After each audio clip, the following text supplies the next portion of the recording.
ஜல்லிக்கட்டு ஆதரவாளர்களை ரெண்டு வகையா பிரிக்கலாம். ஒன்னு, நம்ம கலாச்சாரத்தையும் பாரம்பரியத்தையும் பாதுகாக்கணும்னு ஆதரிக்கிறவங்க. ரெண்டு, நாட்டு மாடு அழிஞ்சிடக்கூடாது, ஏட்டுப்பால் நமக்கு கிடைக்கணும், வியாபாரம் வர்த்தகம்னு ஆதரிக்கிறவங்க.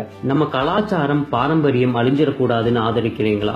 அப்படின்னா நான் உங்களை பாராட்டுறேன். நானும் உங்கள ஒருவன் தான். நம்ம கரகாட்டம், ஒயிலாட்டம், காவடி ஆட்டம், பொய்க்கால் குதிரை, கூத்து, பொம்மலாட்டம், புலியாட்டம், இந்த மாதிரி இன்னும் எவ்வளவோ சொல்லலாம். அது மாதிரி பல கலைகள் அழிஞ்சிட்டு வருது. அதே மாதிரி நம்ம வீர விளையாட்டான ஜல்லிக்கட்டும் அழிஞ்சிடக்கூடாதுன்னு நினைக்கிறேன். இப்ப நம்ம ஜல்லிக்கட்டு தடையா இருக்கிறது பீட்டாங்கிறது ஒரு சின்ன எதிரி தான். நான் திரும்பவும் சொல்றேன், ரொம்ப ரொம்ப சின்ன எதிரி தான். இதே போலதான் ஸ்பெயின்ல புல் ஃபைட்டிங்கிற ஒரு விளையாட்டை தடை செய்ய சொன்னாங்க.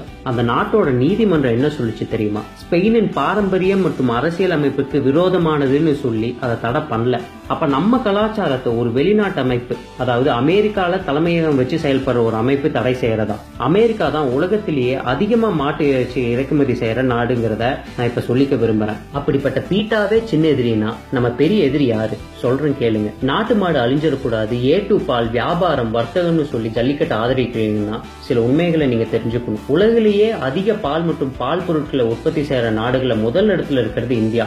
2015 146 மில்லியன் டன் செஞ்சிருக்கோம். 2016 160 மில்லியன் டன் செஞ்சிருக்கோம். மாட்டுப்பால் உற்பத்தியில நமக்கு 2வது இடம். இதுக்கு முக்கியமான பங்களிப்பு கொடுக்கிறது மாநிலங்கள் ராஜஸ்தான், உத்தரப்பிரதேஷ், ஆந்திர பிரதேஷ், மத்திய பிரதேஷ், குஜராத். 2001 உற்பத்திக்கும் 2015 உற்பத்திக்கும் பார்க்கும்போது ஆந்திரா 123% வளர்ச்சி அடைஞ்சிருக்கு, குஜராத் 100% வளர்ச்சி, மத்திய பிரதேஷ் 104% வளர்ச்சி, ராஜஸ்தான் 118% வளர்ச்சி, உத்தரப்பிரதேஷ் 90% வளர்ச்சி, தமிழ்நாடு வெறும் 39% தான் வளர்ச்சி அடைஞ்சிருக்கு.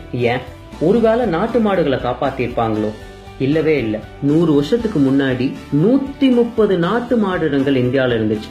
ஆனா இப்ப வெறும் 37 இனங்கள் தான் இருக்கு. தமிழ்நாட்டுல ஆவணமா இருப்பது ஆலம்பாடி, காங்கேயம், புள்ளிக்குளம், உம்பளச்சேரி, பரப்பூர், மலைமாடுங்கிற 6 மாடு இனங்கள் தான். அதுலயும் புள்ளிக்குளம் வேகமா அழிஞ்சிட்டு வருது.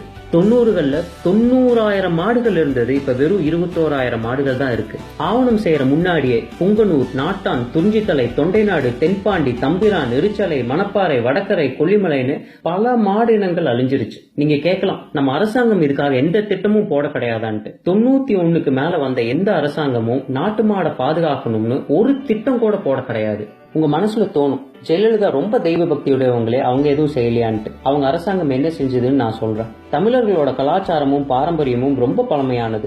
என்னதான் இந்து மத அறநிலையத்துறை ஆங்கிலேயர் காலத்திலேயே தொடங்கினாலும் இந்த திராவிட ஆட்சியில தான் கோவில் சொத்துக்கள் அதிக அளவுல அபகரிக்கப்பட்டதா ஒரு புலிவரம் சொல்லுது. 2013 கடைசியில திருவானமலை கோவில் கோஷலால் இருக்கிற மாடுகள் பல திடீர்னு இறந்து போக மெட்ராஸ் ஹைகோர்ட் அறநிலையத்துறை கீழ் வரும் கோயில் உள்ள கோஷலாக்களை ஆய்வு செய்ய உத்தரவிட்டது.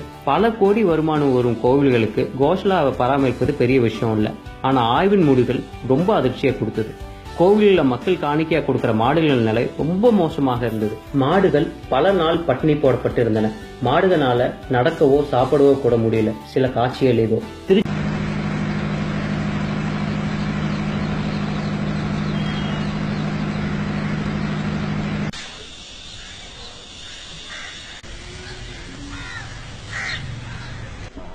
உடம்பு இல்லாம போச்சு.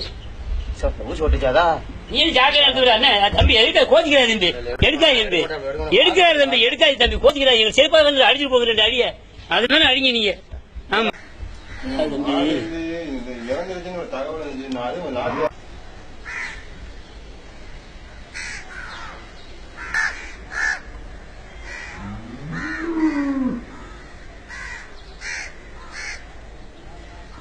திருச்செந்தூர் முருகன் கோவிலுக்கு காணிக்கையாக வந்த 5389 மாடுகள் காணவில்லை.